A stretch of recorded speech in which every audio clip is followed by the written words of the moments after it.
You are watching Xirtus. And then ketogenic diet popped out, and I tried this, and I've found, well, like whole grain is good. It's much better than the refined one, but ketogenic diet is one step ahead. It's like purer in a way. So once you burn fat, the body works nicer or smoother. Biodiesel, yeah, right. Switch to Yeah, biodiesel and your body's happy. totally. And I don't think we had Uh, brought this up here just briefly. I don't know, Andreas. I always like to bring this up briefly. Do you know about the energy production methods in the body biologically? So I'll just mention the three main ones. The one is based on sugar. And this is one thing we even learned in biology, at least in Austria. This creates 2 ATP energy currency in the body, you know? Yeah, And let me pull up the diagram. I yeah, think the Krebs that's cycle or whatever it's called, yeah. And the other one, so basically if your cells have oxygen available, according to this official story, it creates about 50 ATP. So it's like a, let's say, over 20-fold increase. And, you know, this was one paragraph in biology textbook. They never spoke any further about this. And I just it's the read it was most like, important thing we ever learned in doesn't biology. seem relevant at all, you know. And this is also why it can be explained that anything you can do in your body that increases your ability to uptake and process oxygen, from breathing to certain diet to exercise to sunlight, whatever it may be for you, is highly beneficial. And the secret hint is that also basically all cancer exists in an acidic environment, where most oftentimes this aerobic processing is not available. So it's a low energy state within the body, which is responsible for most disease manifested on that level. Yeah. And then there's more types, but the third type would then be the ketone bodies, which is the fat processing in the body. And these are always available in the body, but the body really switches to it if you keep fasting for about 72 hours or really decrease your sugar intake drastically to at least, I think, below 50 grams per day or something. Then your body's kind of, because it has many options available, is switching more towards the ketone fat body processing. And that also appears to be highly efficient. I don't have a number here, but if we like compare it, it also seems to be superior, most certainly, you know, to the sugar processing and maybe even to the aerobic processing. Yeah. yeah, I but think you it cannot. probably is, but in a certain way, you got to be impressed with how the wheat hit the top of the food pyramid. You know, that's what we always say. Why Hey, impressed? But so just briefly, this is a completely known story about the food pyramid, which was like 1970s or something. And I think even if you just like look at hidden story of food pyramid or something like this, secret history you of this froze. was well publicized. I froze. Yeah, say it Froze. again. So basically just look for like the Did it secret history again. of the Is every food time you pyramid. talk about important stuff, they're like, oh no, the American Dairy Association's gapping you, bro. Exactly. So it's secret history or hidden history of the food pyramid. A few years ago, this was publicized in a very, you know, official format. And basically what happened, of course, is they made this pyramid and they had, I guess, too much grain lying around or something. And it was, of course, a lobbying effort. This had nothing to do with what is really good for you. As usual, it was a lobbying effort. And that's how the old food pyramid at least was created. Maybe they updated it, but yeah. But then okay. I've always heard that too. My thought that's interesting is we're saying, hey, wait, grains were the staple. You know, if we look back, people were eating 6 pounds or 3 kilos of bread a day and not much else in certain parts of Europe.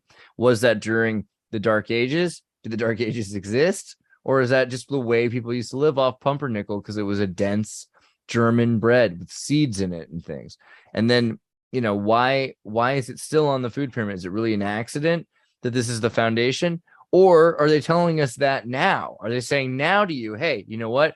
There's not going to be enough bread for you to have bread every day. So why don't we just move that to be really an exotic? Because you're not going to be able to live off of it anymore. Or is that too far going? I mean, because this kind of suggests to me the same model as what we're told in the Dark Ages, eating 5 to 7 servings of bread or grain a day. I mean, and it's all for the purpose again of those Krebs cycle 50 ATPs. The ATPs are, you know, what we're seeing here as the value. I think if you go from a practical point of view, It's much easier to sustain a large group of people with grains than with fat. Mm-hmm. So fat production is difficult. Like here in Austria where I live, there is either you have animal-based fats or you have none, because or very little. You have poppy seeds and what is Leinöl? Linoleic. Linseed. Oh yeah. Linseed. Okay, these are the two Linseed. that grow here.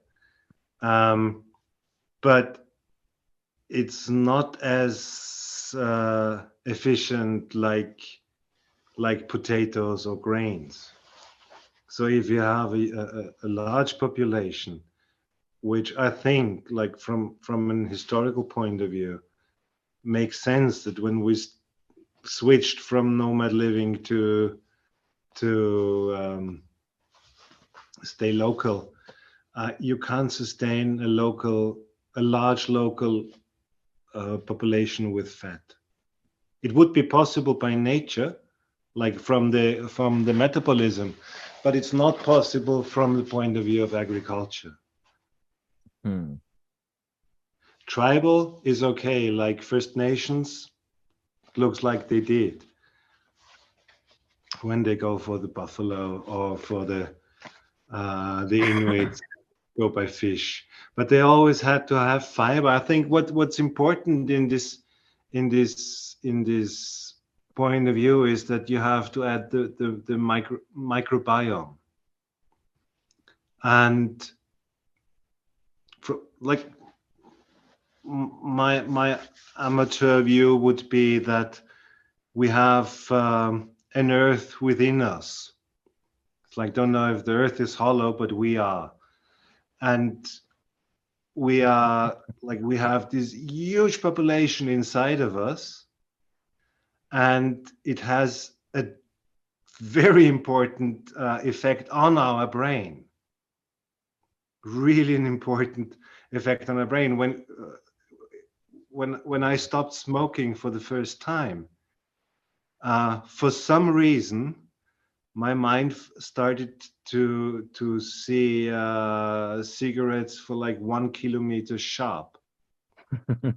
So something was overruling my intention, my mind intention.